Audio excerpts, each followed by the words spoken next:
கட்சி கூட்டங்களுக்கு வழிகாட்டு நெறிமுறைகளை வகுப்பது தொடர்பாக முதலமைச்சர் மு க ஸ்டாலின் ஆலோசனை. காவல்துறை உயரதிகாரிகள் பங்கேற்பு. குற்றம் சுமத்தி நீக்கியதால் இரவில் தூங்காமல் கண்ணீர் சிந்தியதாக செங்கோட்டையன் உருக்கம். பொதுக்குழுவால் நீக்கப்பட்டவர்களுடன் தொடர்பில் இருந்ததால் நடவடிக்கை எடுப்போம் என தெரியாதா என்று எடப்பாடி பழனிசாமி கேள்வி. இயக்கத்திலிருந்து இன்று நீக்கப்பட்டிருக்கிறார் என்று சொன்னால் உண்மையிலேயே மன வேதனை அடைகிறேன், வருத்தப்படுகிறேன், கண்ணீர் சிந்துகிறேன். இந்த இயக்கத்திற்காக 53 ஆண்டுகள் நான் இந்த இயக்கத்திற்காக என்னை அர்ப்பணித்தவன். 53 ஆண்டு காலம் கட்சியில் இருக்குன்னு பேட்டி கொடுக்கிறாரு. பல முறை சட்டமன்ற உறுப்பினர் வந்திருக்காரு, அமைச்சராக இருந்திருக்கிறாரு, தலைமையில் பொறுப்பு வச்சிருக்காரு. அப்படிப்பட்டவருக்கு எதுவும் தெரியாது கிடையாது. பொதுக்குழு எடுக்கப்பட்ட முடிவின்படி அடிப்படை உறுப்பினரிலிருந்து நீக்கப்பட்டவரோடு இணைந்து செயல்படுவோம் என்று அறிவித்தால் தலைமை இன்றைக்கு நடவடிக்கை எடுக்கப்பட்டது. எடப்பாடி பழனிசாமி தான் A1 என கோடநாடு கொலை கொள்ளை வழக்கை சுட்டிக்காட்டி செங்கோட்டையன் பேட்டி. வழக்கில் சட்ட ரீதியான நடவடிக்கை எடுத்துள்ளதாக எடப்பாடி பழனிசாமி விளக்கம். திராவிட முன்னேற்ற கழகத்திற்கு நான் உறுதுணையாக இருப்பதாக ஒரு கருத்துக்களை வெளிப்படுத்தி இருக்கிறார். பி டீம் சொல்லியிருக்கார். அவர் கருத்து சொல்லுவரோ பி டீம் யார் என்பதை நாடு அறியும். நான் பி டீமிலே இல்லை, A1 அவர் இருக்கிறார். அதுதான் உண்மை. உடனாடு பற்றி பேட்டி கொடுத்திருக்கிறேன். அனைத்து இந்திய அண்ணா திராவிட முன்னேற்ற கழகம் இருக்கும்போது சட்ட நீதியாக நடவடிக்கை எடுத்திருக்கிறேன். பல முறை அதை பேசியிருக்கிறேன். ஒரு குற்றம் புரிஞ்சா ஒரு அரசாங்கம் நடவடிக்கை எடுக்கும், அதுதான் செய்யும். அதான் நாங்களும் செஞ்சோம். 2026 திமுகவின் பி டீமாக செயல்படுவதுதான் செங்கோட்டையன் டிடிவி தினகரனின் திட்டம் என எடப்பாடி பழனிசாமி குற்றச்சாட்டு. 2021 பி டீமாக செயல்பட்டு திமுக ஆட்சிக்கு வர காரணமானவர் EPS என டிடிவி தினகரன் சாடல். அதிமுக ஆட்சிக்கு வருவதற்காக இவரெல்லாம் நினைக்க சொல்லல. திமுகவை மறைமுகமாக ஆதரித்து திமுக ஆட்சியில் அமர்த்த வேண்டும் என்று திட்டமிட்டவர்கள் இன்றைக்கெல்லாம் வெளிப்படையாக வெளியில் வந்துட்டாங்க. திமுகவுக்கு பி டீமே பழனிசாமி தாங்கிறது ஊருக்கே தெரியும்.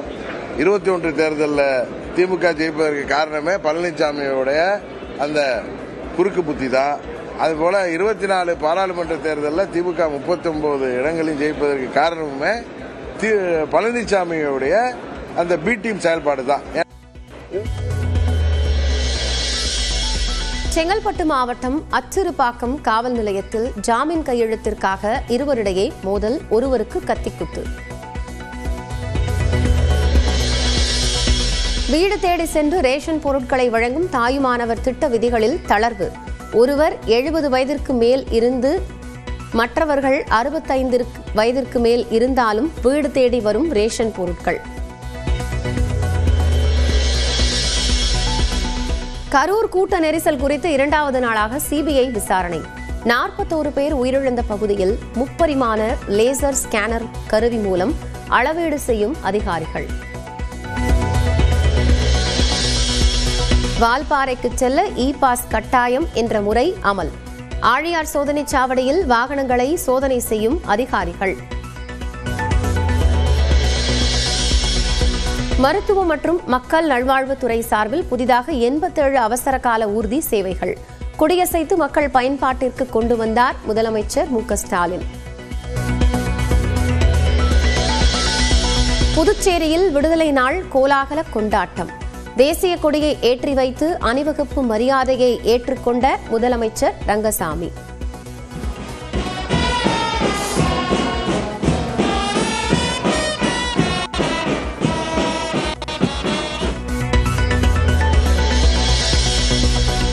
பிகாரி என்று அழைப்பது இன்று அவமதிப்பல்ல, பெருமிதம். பீகாரை ஆள்வதற்கு மீண்டும் ஒரு வாய்ப்பு வழங்க வேண்டும் என்றும் முதலமைச்சர் நிதிஷ்குமார் வேண்டுகோள். சபரிமலை ஐயப்பன் கோயில் நகை திருட்டு வழக்கில் கோயிலின் முன்னாள் அதிகாரி கைது.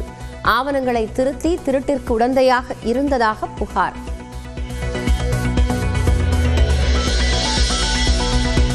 அதீத வறுமை இல்லாத மாநிலமாக கேரளாவை அறிவித்தார் முதலமைச்சர் பினராயி விஜயன். மோசடி என எதிர்க்கட்சிகள் குற்றச்சாட்டு.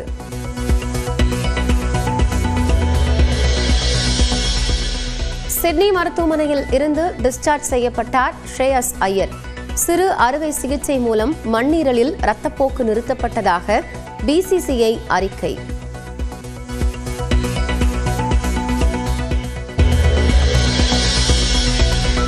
கட்சி கூட்டங்களுக்கு வழிகாட்டு நெறிமுறைகளை வகுப்பது தொடர்பாக முதலமைச்சர் மு க ஸ்டாலின் ஆலோசனை. காவல்துறை உயரதிகாரிகள் பங்கேற்பு.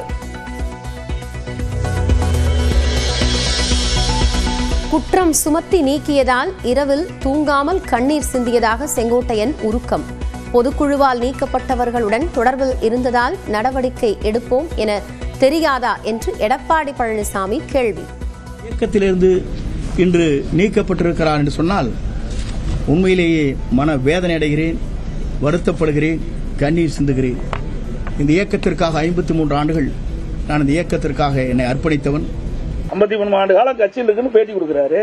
பல முறை சட்டமன்ற உறுப்பினர் வந்திருக்காரு, அமைச்சராக இருக்கிறாரு, தலைமையில் பொறுப்பு வச்சிருக்காரு. அப்படிப்பட்டவருக்கு எதுவும் தெரியாது கிடையாது.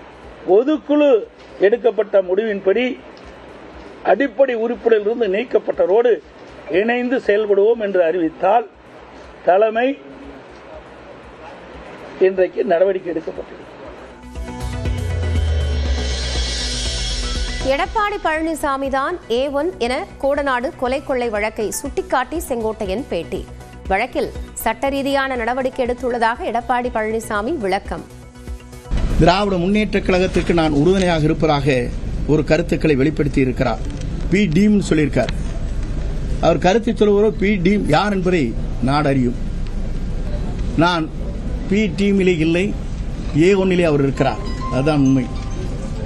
உடனாடு பற்றி பேட்டி கொடுத்திருக்கிறேன். அனைத்து இந்திய அண்ணா திராவிட முன்னேற்ற கழகம் இருக்கும்போது சட்ட நீதியாக நடவடிக்கை எடுத்திருக்கிறேன். பல முறை அதை பேசியிருக்கிறேன். ஒரு குற்றம் புரிஞ்சா ஒரு அரசாங்கம் நடவடிக்கை எடுக்கும், அதுதான் செய்யும். அதான் நாங்களும் செஞ்சோம். 2026 திமுகவின் பி டீமாக செயல்படுவதுதான் செங்கோட்டையன் டிடிவி தினகரனின் திட்டம் என எடப்பாடி பழனிசாமி குற்றச்சாட்டு. 2021 பி டீமாக செயல்பட்டு திமுக ஆட்சிக்கு வர காரணமானவர் EPS என டிடிவி தினகரன் சாடல். அதிமுக ஆட்சிக்கு வருவதற்காக இவரெல்லாம் நினைக்க சொல்லல. திமுகவை மறைமுகமாக ஆதரித்து திமுக ஆட்சியில் அமர்த்த வேண்டும் என்று திட்டமிட்டவர்கள் இன்றைக்கெல்லாம் வெளிப்படையாக வெளியில் வந்துட்டனர். திமுகவுக்கு பி டீமே பழனிசாமி தாங்கிறது ஊருக்கே தெரியும். 21 தேர்தலில் திமுக ஜெயிப்பதற்கு காரணமே பழனிசாமியோடைய அந்த குறுக்கு புத்தி தான். அதுபோல 24 பாராளுமன்ற தேர்தலில் திமுக 39 இடங்களில் ஜெயிப்பதற்கு காரணமே பழனிசாமியோடைய அந்த பி டீம் செயல்பாடு தான். செங்கல்பட்டு மாவட்டம் அச்சிறுபாக்கம் காவல் நிலையத்தில் ஜாமீன் கையெழுத்திற்காக இருவரிடையே மோதல், ஒருவருக்கு கத்திக்குத்து. வீடு தேடி சென்று ரேஷன் பொருட்களை வழங்கும் தாயுமானவர் திட்ட விதிகளில் தளர்வு. ஒருவர் 70 வயதிற்கு மேல் இருந்து மற்றவர்கள் 65 வயதிற்கு மேல் இருந்தாலும் வீடு தேடி வரும் ரேஷன் பொருட்கள். கரூர் கூட்ட நெரிசல் குறித்து 2வது நாளாக சிபிஐ விசாரணை. 41 பேர் உயிரிழந்த பகுதியில் முப்பரிமாண லேசர் ஸ்கேனர் கருவி மூலம் அளவீடு செய்யும் அதிகாரிகள். வால்பாறைக்கு செல்ல இ-பாஸ் கட்டாயம் என்ற முறை அமல்.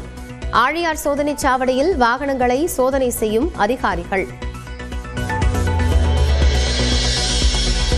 மருத்துவ மற்றும் மக்கள் நல்வாழ்வுத்துறை சார்பில் புதிதாக 87 அவசர கால ஊர்தி சேவைகள் கொடியசைத்து மக்கள் பயன்பாட்டிற்கு கொண்டு வந்தார் முதலமைச்சர் மு க ஸ்டாலின். புதுச்சேரியில் விடுதலை நாள் கோலாகல கொண்டாட்டம்.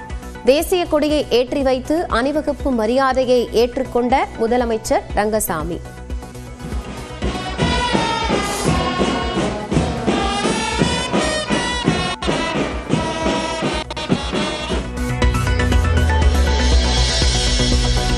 பிகாரி என்று அழைப்பது இன்று அவமதிப்பல்ல, பெருமிதம்.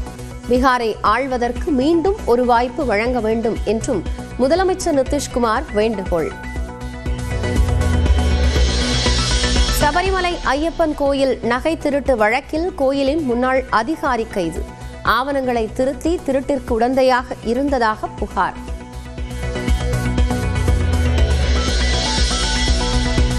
அதீத வறுமை இல்லாத மாநிலமாக கேரளாவை அறிவித்தார் முதலமைச்சர் பினராயி விஜயன்.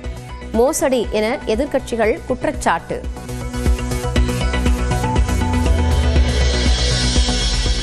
சிட்னி மருத்துவமனையில் இருந்து டிஸ்சார்ஜ் செய்யப்பட்டார் ஸ்ரேயஸ் ஐயர். சிறு அறுவை சிகிச்சை மூலம் மண்ணீரலில் இரத்தப்போக்கு நிறுத்தப்பட்டதாக BCCI அறிக்கை.